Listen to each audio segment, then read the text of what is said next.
So last week, we talked about a story wherein New York State Democratic Party officials were trying to get Bernie Sanders removed from the ballot.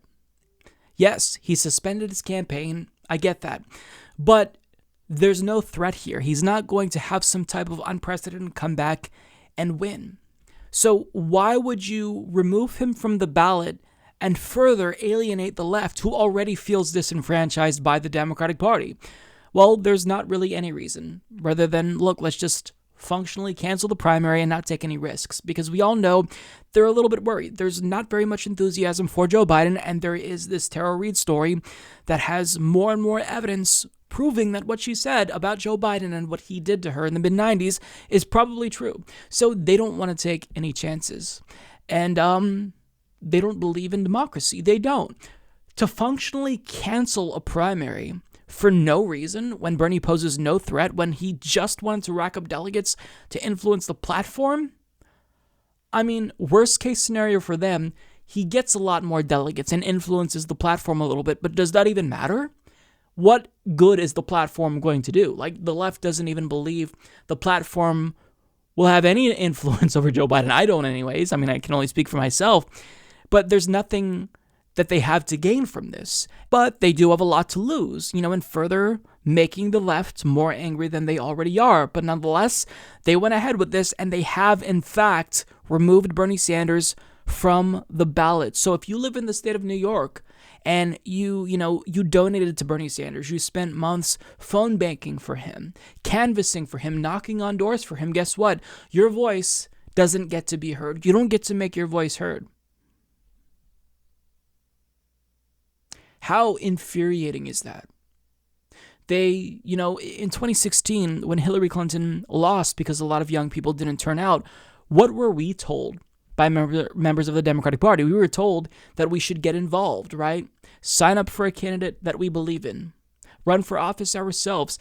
And they've done nothing but spit in our faces at every single step of the way and try to resist what energy we have. Try to, suppress the left and young voters. And I can't think of a bigger slap in the face than doing this.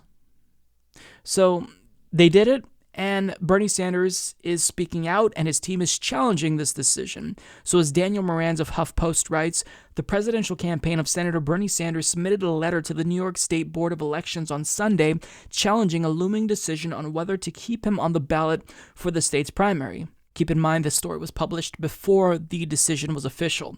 Sanders formally suspended his campaign earlier this month, but said that he planned to stay on the ballot in upcoming primaries in order to maximize his influence on the Democratic Party's platform and rules. 5 days later, New York Governor Andrew Cuomo signed a budget bill with an obscure provision authorizing the state's Board of Elections to remove from the primary ballot those candidates who have withdrawn from the presidential campaign. Malcolm Seymour, an attorney representing the Sanders campaign, argued in the letter to the board that the provision should not apply to Sanders retroactively, since he might have acted differently if it had been in effect when he decided to suspend his campaign.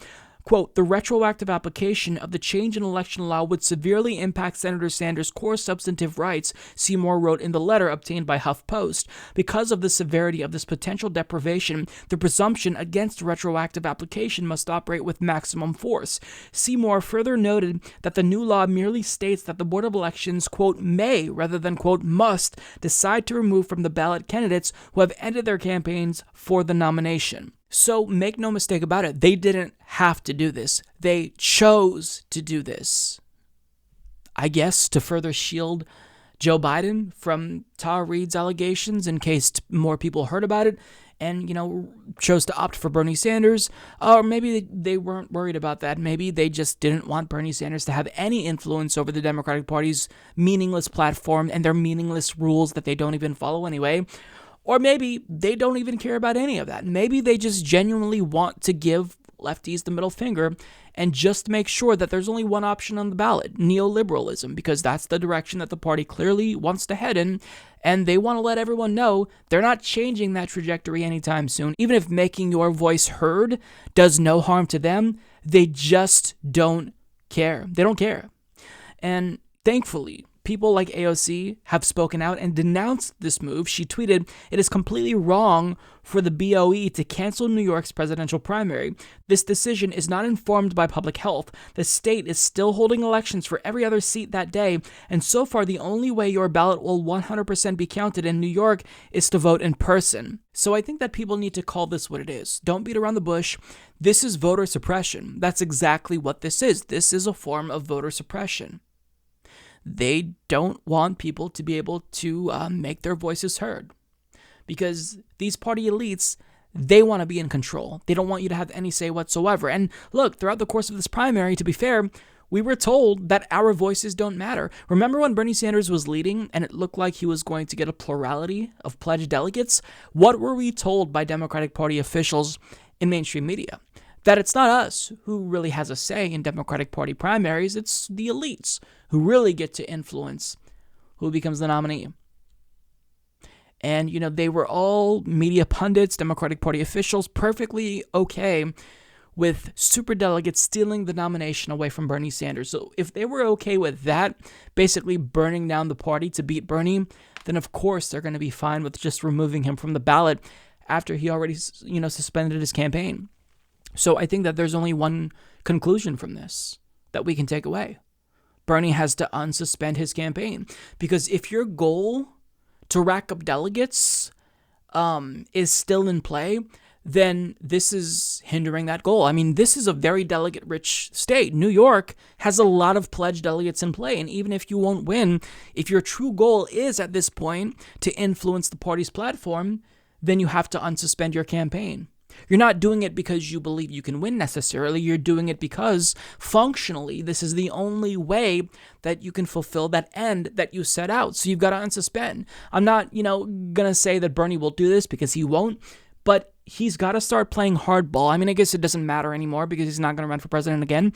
But just generally speaking, as a rule, the left needs to realize that they will never beat the Democratic Party machine unless they are willing to play hardball, unless they are willing to put up a fight against the establishment, who has a lot of institutional mechanisms that they will repeatedly use to suppress the left. So this is just, it's disgusting. And I really feel bad for anyone who lives in New York who isn't going to be allowed to make their voices heard. Like, how disgusting is this? I'm already mad enough that in my state of Oregon, Bernie Sanders dropped out before I could even make my voice heard. My niece, who's voting for the first time and wanted to enthusiastically support Bernie Sanders, he already dropped out, and she's not going to be able to vote knowing that he has a chance because he dropped out. But at least we can still make our voices heard. At least we can still check off that box for Bernie Sanders. But New Yorkers, they don't even get that luxury. Like, this is morally reprehensible, and they don't care. That's the point. It's to be cruel, to let you know who's in charge. It's not you, it's them. This is a power play. They just want to flex because they have power. And they will remind you of that repeatedly until the left takes power and kicks these goons out.